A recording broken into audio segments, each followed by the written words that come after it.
Hello everyone and welcome to another video. Bishop here, and today I'm going to provide some commentary over one of the many different approaches to the Cayo Perico heist. Just as a disclaimer, this video doesn't have a script, so apologies in advance if I stumble a little bit on my words as I'm trying to make sense of what's happening on the screen and try to explain the reasoning behind me making those specific choices. I was planning to release this video as just a short film initially, and I might still do that. I might still release a separate video with just the cutscenes and whatnot. But a few friends asked me for some of the commentary over the different approaches, and that's what you're getting here. My voice is still a little bit cracking, so apologies for that as well. But let's get into the video. So we're taking the Annihilator approach. Is just a different approach to what we usually do in terms of picking the submarine or the Vellum, just so we get a different type of gameplay. I could have chosen any other location in the map, chosen this one because during the scope there is a pack of cocaine back at the airport. One of the things you'll notice is that even by taking these approaches that don't put you directly or very close to your objectives, if you're nimble enough traversing the island, you can still make it to the elite challenge, as we're going to complete it here. Another reason why I'm going all the way around is to avoid alerting the guards. If you bike close enough to them, they will be alerted. Something else that I learned is that you try to take down the minimum guards possible. If you don't need to take him down, don't. Just leave him be. If it's not alerted, just leave the guard alone. Because of the scopes, because you have like the flaming torch thing, you can use that instead of like looking for bolt cutters in the island. If you are a brand new player checking this, there's going to be some guides on the playlist where you can check different scopes or different approaches to the island. But as long as you scope the drainage tunnel, you're going to get access to that burning torch thing. Now, this guard here, as it turns around, he will see you through that gate. So you need to be very careful because as he looks around, he gets to see you. If you had taken that initial guard, I believe this one, it's the one that spots it. But because you didn't take the guard as you were getting into the warehouse, all you need to do is wait until he passes by, and then you can take him out. Now, one very interesting thing that I found is that once you take down guards, if you move away from the location, you don't get to alert any other jeeps or patrols or something passing by. So once you've done this, you're gonna be moving towards the second location. One of the reasons why I'm always trying to find the cocaine around the island is because I want the maximum payout. So if you're doing just a submarine approach, sometimes it's hard enough to find 2 paintings to get the full bags for the elite challenge. Or if you're just filling it with cash that you found at the place where you arrive, like let's say for example the airstrip, you might not be getting like a good payout, and it's just, I don't know, 45 minutes to an hour's work that you just throw away because you just wanted the simplest, fastest approach. No one's playing this for the money anymore. At least I don't think so. All we need is just a couple of millions in between DLCs to buy the properties. So what I'm trying to do, as always, is just to find like interesting gameplay loops or different ways to approach the game. So you take the bike and you ride up the mountain just so to avoid that the little checkpoint.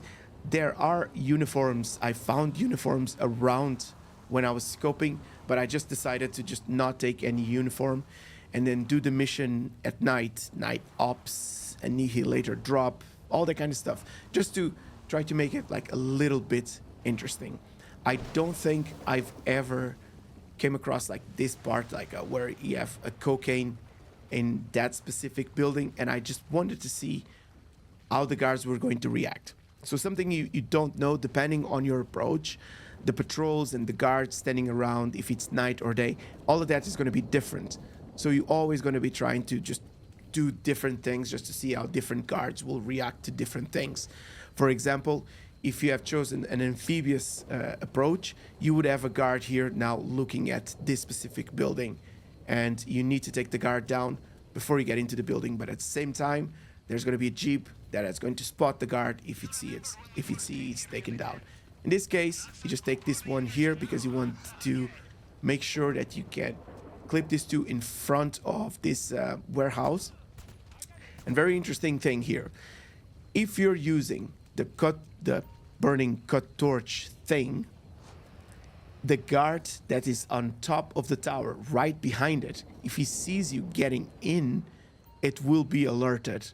For some reason that happened a couple of times, but once you're in, it's fine. Once he turns around, you'll see that there's like the cone of vision turns around, but you're already inside the building, so that's okay.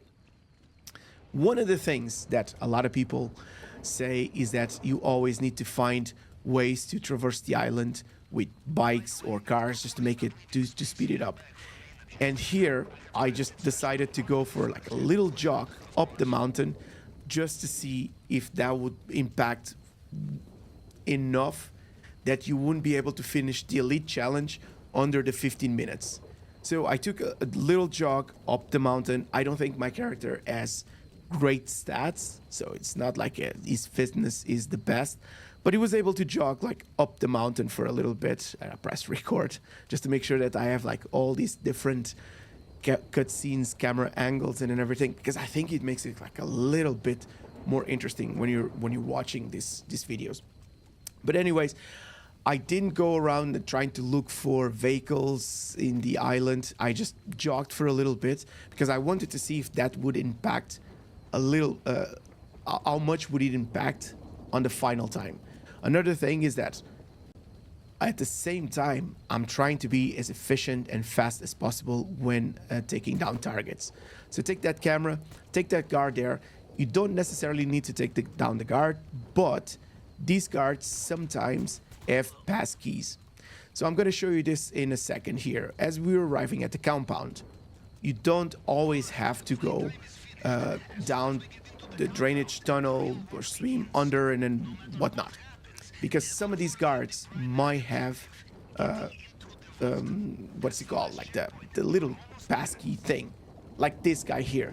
Do you know that depending on how you do this, there's sometimes two guards around here, and now that you have a passkey, you don't have to go in, dive, drainage tunnel, which will be a little bit more time spent just trying to get inside the compound. So I always try to get uniforms and use this approach, try to come to this side of the compound before I have to go down the drainage tunnel. If you use the submarine, obviously, that's the only way in, so that's what you're gonna have to do.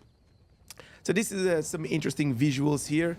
This is my routes. I usually take this route because I think that this is the one that it's safer when it comes to, after collecting the primary, you get to alert the least guards possible. I know that there's a few different routes. I've seen people doing like very interesting routes actually, but I find that this one is the best when it comes to playing with two people, just to get the best cards there. And if this guy here doesn't have a pass key, so this guy here like on the top of the steps, if this guy doesn't have, there's another one that is coming out from the office that might have the keys to the gates. If they don't, you're already making that route up to the office. So all you need to do is to hack the office and then go down to the primary from here. If not, you just check the safe, get like an extra 40, 50 or something, and then go back. Either way, if you're either finishing with the primary or you're just still trying to go for the primary, pay attention to that guard here. Once you jump down, you need to be very quick because either one of these two guards might spot you. Because you have the gate keys, you open this specific door just so you don't have to open the doors twice, and you only need to hack the gate here to get into the primary. A few people asked me about this before, but first image, first slot, second image, second slot, third image, third slot. This is how you cycle through the prints, through the fingerprint clone thing. So first image, first slot, second image, second slot, third, and so on and so forth. So you can get to practice. Actually, I don't know if there's a website where you can practice this. I'm pretty sure that someone did this already. So you get to the diamond. Notice that the value that I put, it's not the cheaty value. I'm just calling this cheaty value because sometimes people put diamond 35,754,000 and not really. And then in the end, you just have like a million because you didn't even took secondaries. You didn't complete the elite challenge. It was like, yeah, I put the exact value, right? Yeah, honest me, I could have put 1,758,000 and then say like, well, I was not lying. I need a cookie for this, isn't it? Right, so you come out of the compound, you take, you go down up here on this ledge thing. Now, this guard is interesting because you don't really want to take it out unless that other guard turns away. Sometimes he doesn't and he spots the guard being killed. So in this case, he turned away. So I clipped him out just to save like a little bit of time because time could be of the essence since we spent a little bit of time jogging around the island. So just to make sure. I don't think these cutscenes actually count towards the time. I think the clock stops, but I'll investigate this at some other stage. Now, very interesting. I'm not even going to take the bike and then jump down and then just swim away. We're actually going to go to the exit point. So you take out that guard. Probably wouldn't need to because he's not going to spot anything. Take this one. I missed it a little bit. I took the other two guys, grabbed the bike, and I start going towards the exit point. I wanted to check again if it was going to make such a huge difference when you're trying to exit, if like the time thing. You know what I'm trying to say, don't you?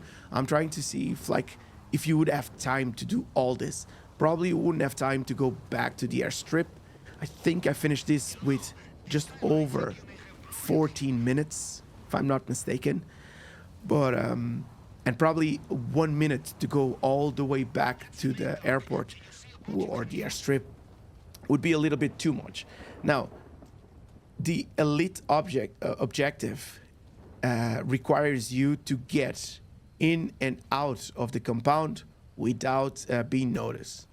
So if you're getting spotted here, it doesn't really make much of a difference.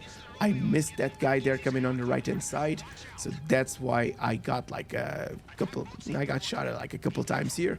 But either way, I picked up one of the boats here. I think I could have chosen like any other boat there. Like, I think it's all more or less the same. It doesn't matter if you're spotted or not. By this time, you already completed the heist. All you need to do is to just get on the boat and just drive away, ride away, sail away, dinghy away, boat away, boat away or something. I don't know why I'm saying this.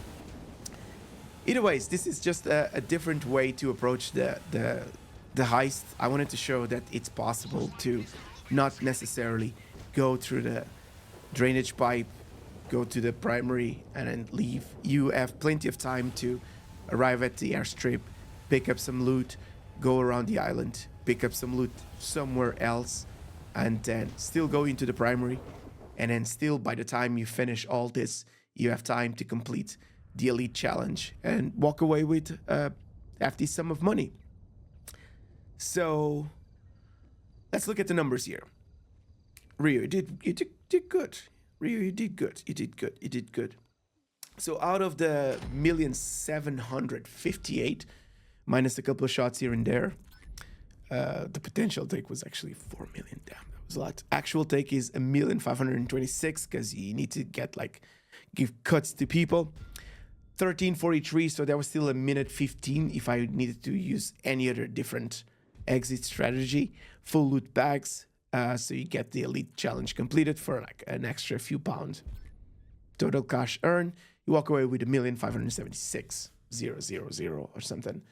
So that's pretty much it. Thanks very much for watching this video. I honestly appreciate. If you guys have any questions about this, leave them in the comment section below. It's 2025, so you know what to do. It's like subscribe, all that stuff, like mumbo jumbo. If you don't, like, it's crap. Thanks very much for watching. I'll see you guys in the next one. Bishop signing out.